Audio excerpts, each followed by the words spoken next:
going to start by continuing number 7. So I wrote the points, -1, 10, and then leaving some space all the way down to 4, 0.31. I know that I'm going to take 10 and multiply it by some number x that represents my multiplier 5 times. So it's 10 times x to the 5th, and that equals 0.31. So then when I divide each side by a 10, I get x to the 5th equals 0.031. And if I take the 5th root of both sides there, I get x equals 0.499, which is close enough. I'm going to round it up to 0.5. So my multiplier is 0.5, and or 1/2, you could write it either way. And to multiply 10 by 1/2, that means 0 would then be 5, because multiplying by 1/2 is basically cutting it in half. The point for 1 would be 2.5, and then 1.25, and then 0.625, and you see that it works all the way down to 0.31. So our equation is y equals the 0 term, which is 5, the multiplier, which is 1/2, or 0.5, you could put either one, to the x. And that's number 7. Number 8, I'm going to do it the same way. So I'm going to start by making a table with my points. I've got a 1, 0.5, and a 4, 4, so I'm going to put a spot for 0 and go all the way down to 4. At 0, it's 0.5. At 4, it's 4. So now I'm thinking to myself, what am I multiplying by the 0.5? And I'm doing it 4 times. So I have 0.5 times x to the 4th equals 4. If I divide each side by a 0.5, 4 divided by 0.5 is the same as multiplying by a 2, so I have x to the 4th equals 8. When we take that 4th root of each side, we get x equals approximately 1.68.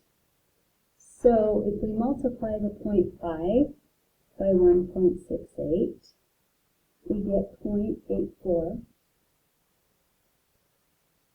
So the 0 term is 0.5.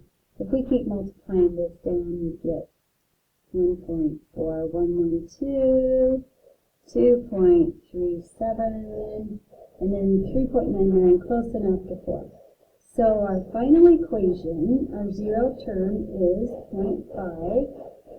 So that's our initial value, and our multiplier is 1.68 to the x. So there is our equation. And number 9, we're looking for an exponential function that best models this value, or these values down here. So since it's exponential, I'm going to try to find a common ratio. So I'm going to take 14 and divide it by 9 to see what the common ratio might be there. And I get 1.56. And 19 divided by 14 is 1.36. So these are not exactly the same. So when I finish, I'm going to go ahead and find the average between the two, and that's going to be close enough. Our model is just a representation that will give us values that are close to the desired value. So this one is 1.31. 37 divided by 25 is 1.48. 53 divided by 37 is 1.43. And the last one, 71 divided by 53 is 1.34. And I'm just going to look at these and take the average of all of them. So 1.34 plus 1.43 plus 1.48 plus 1.31 plus 1.36 plus 1.56. And then divide that by 6 because there's 6 answers there. And my average for the multiplier is 1.41. As I look at my values here, okay, so this looks like it's the closest. So I'm just going to keep my eye on that one there. The 7.2, if I found the zero term would be that value right there. So if I take 9 and divide it by the average one, I'm going to divide it by the 1.41. So 9 divided by 1.41 is approximately 6.38 or 6.4, which is very close to 7.2. So I would choose that one. It's the closest to the correct response. Okay, so this one we are looking for the near point y in centimeters, and we're creating the data point of x linear, or natural log of y. So if x is 20, then we take the natural log of 12, and we just put in the calculator. Natural log of 12, and I'm just going to round it. I think the book allows you to round it to 1.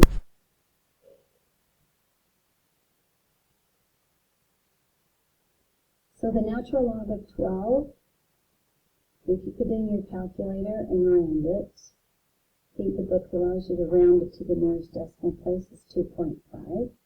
Then we do the natural log of 15, and that's 2.7. Natural log of 25 is 3.2. The natural log of 40 is 3.7. And the natural log of 100 is 4.6. Now I'm going to go ahead and find the slope between 2 points, and I'm just going to use the last one and the first one just so I have a good spread there. So the slope is going to be 4.1 minus 2.5 all over 60 minus 20, so we're going to divide by a 40 there. So I grab a calculator. 4.1 minus 2.5 is 1.6. Divide that by 40, which should be a 0. And so the slope is 0.04. With that information, I can go ahead and take the natural log of y, and use that equation. Natural log of y minus the value of y1 equals the slope times x1 is x minus x1. So we have natural log of y minus, I'm going to use the 20 and 2.5, so 2.5 equals the slope, which is 0.04 times x minus 20. Distribute that 0.04, so we get 0.04x minus, I got to take the 0.04 times 20, and that is 0.8. Then I'm going to add a 2.5 to both sides. So negative 0.8 plus 2.5 is 1.7. So we have natural log of y equals 0.04x plus 1.7. Now we raise those to the power e, and we get y equals, and then I'm going to split those apart and multiplying, so it's e to the 0.04x times e to the 1.7. When I put e to the 1.7 in the calculator, I get 5.5 approximately. So my equation, sorry, I'm running out of room here, is 5.5, and the multiplier is what this e to the 0.04 is a 1. So that would be, that's 1.04. So we do 1.04 to the x. Now remember that 5.5, 1.04, let's look at possible answers. 1.04, I'm guessing it would be this one, would be the closest.